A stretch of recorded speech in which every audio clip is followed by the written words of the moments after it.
Bonjour à tous, 93.fr reçoit aujourd'hui Harlem Désir, tête de liste du Parti Socialiste pour l'Île-de-France sur les élections européennes. Toute l'équipe s'est mobilisée pour réaliser cet entretien, les membres présents aujourd'hui, mais aussi Evelyne et Slimane. Et vous, bien sûr, qui nous avez posé vos questions via notre site internet 93.fr. On y va. Certains pensent justement que le Parlement européen ne sert à rien. Je vais prendre un exemple concret. Une résolution européenne vient récemment d'entrer en contradiction avec un projet de loi français, la loi Hadopi, qui vise à lutter contre les modes d'échange illégaux des œuvres par Internet avec sa fameuse réponse graduée, qui fait polémique autant. Mais qu'est-ce qui se passe dans ce cas-là? Comment ça va se passer? Alors, c'est vrai que les citoyens, souvent, ne savent pas très bien à quoi sert le Parlement européen. Ils ont l'impression d'ailleurs que l'Europe, c'est surtout les grands sommets, parce que c'est ça que montre la télévision, les sommets de chefs d'État et de gouvernement. Alors on regarde, est-ce que Sarkozy a fait une tape dans le doigt à la Merkel? Est-ce qu'ils sont d'accord ou est-ce qu'ils se disputent? Ou alors c'est est-ce que la Commission européenne est d'accord ou pas avec une décision que prend le gouvernement français en matière de TVA? Et le Parlement européen, on n'en parle pratiquement jamais. Donc, bon, les citoyens, ils se disent, on nous demande de voter pour ce Parlement, mais au fond, on ne sait pas ce qui s'y passe. Bon. Et de temps en temps, on annonce que le Parlement européen a pris une décision, mais on ne sait pas très bien comment elle a été préparée. Est-ce que c'est une décision technocratique ou est-ce que vraiment c'est un choix politique? D'abord, ce Parlement, il a des pouvoirs considérables. Il élit le président de la Commission européenne, qui ensuite dirige l'Europe pendant 5 ans. Alors, par exemple, si nous avons une majorité au Parlement européen, nous ne réélirons pas José Manuel Barroso, l'actuel président de droite de la Commission européenne. Et ce sera très différent si c'est un président de gauche ou si c'est un président de droite. Ils n'auront pas les mêmes priorités, etc. Deuxièmement, ils votent effectivement des lois européennes. Et ces lois, quand elles sont votées, elles ont force de loi dans toute l'Europe. Et l'Assemblée nationale, ensuite, elle ne peut que les transposer.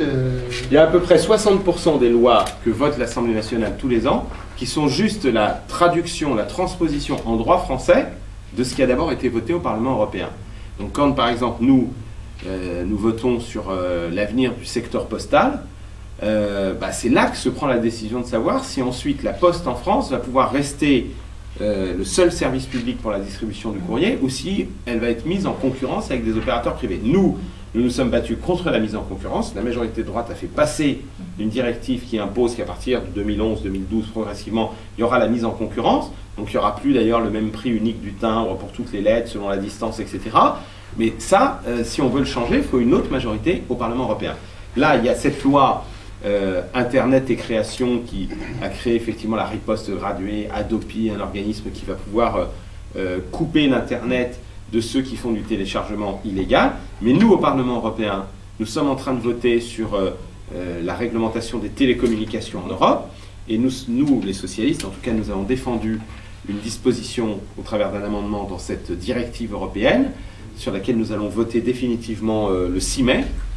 Le 6 mai, c'est ça, à Strasbourg.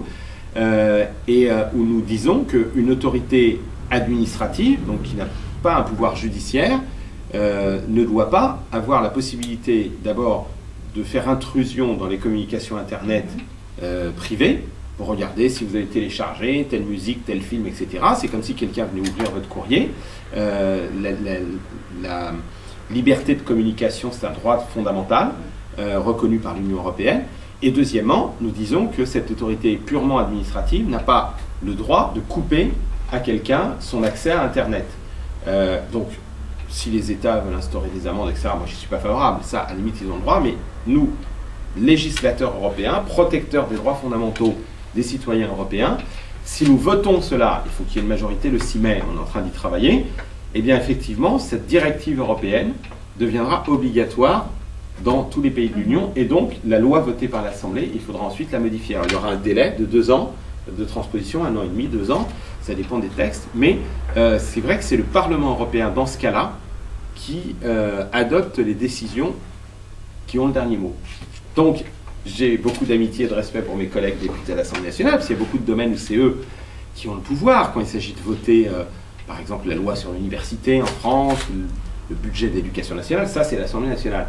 Mais pour un certain nombre de grandes réglementations, de grandes lois qui régissent les libertés, qui régissent les règles économiques, qui régissent l'environnement, c'est le Parlement européen qui est en fait l'endroit le plus décisif. Raison de plus pour voter au Parlement européen.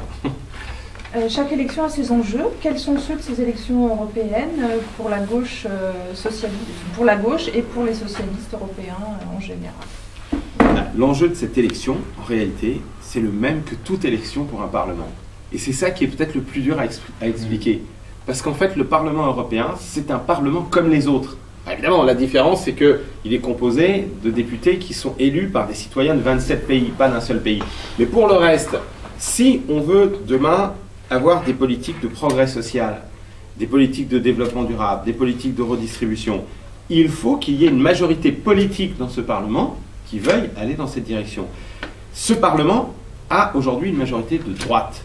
Les politiques qui ont été menées en Europe ces dernières années, la directive Bolkestein, qui a voulu mettre en concurrence les services publics et les services marchands, la directive Retour en matière d'immigration qui autorise à détenir sans jugement pendant 18 mois des sans-papiers. Toutes ces politiques-là ne sont pas tombées du ciel. Elles n'ont pas été mises en œuvre simplement parce que la Commission de Bruxelles l'a décidé. C'est vrai que la Commission de Bruxelles a proposé ces politiques et que la Commission de Bruxelles a été présidée par Barroso et elle était composée majoritairement de commissaires de droite parce que c'est les gouvernements qui nomment chacun un commissaire et que la majorité des gouvernements sont de droite. Mais ensuite, toutes ces lois, elles ont été votées par le Parlement européen parce qu'il y a une majorité de droite au Parlement européen.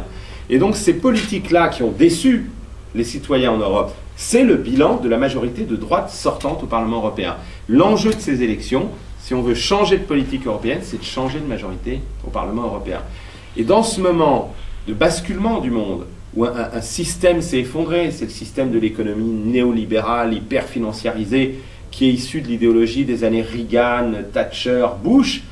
Eh bien, de même que les Américains, quand ils ont pu voter il y a quelques mois, ont décidé de changer, de renvoyer les conservateurs à la porte et de mettre un progressiste, il faut que dans cette élection européenne du 7 juin, où tous les Européens vont voter le même jour, eh bien, on mobilise les citoyens pour qu'ils changent la majorité.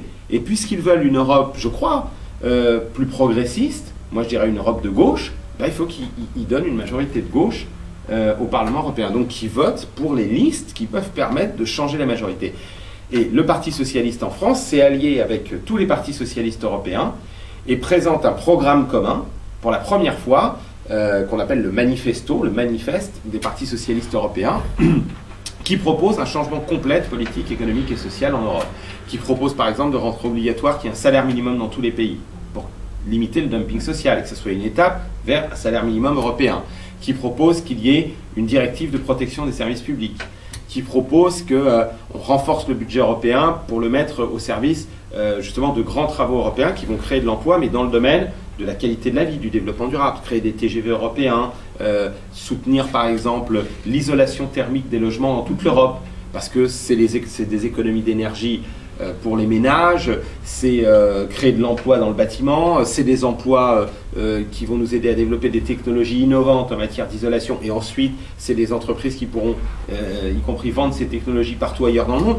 Voilà quelques-uns des exemples de ce programme pour une Europe du progrès social. Et l'enjeu de ces élections européennes, eh ben, c'est de faire changer de direction les politiques de l'Europe, c'est de redonner du sens à l'Europe.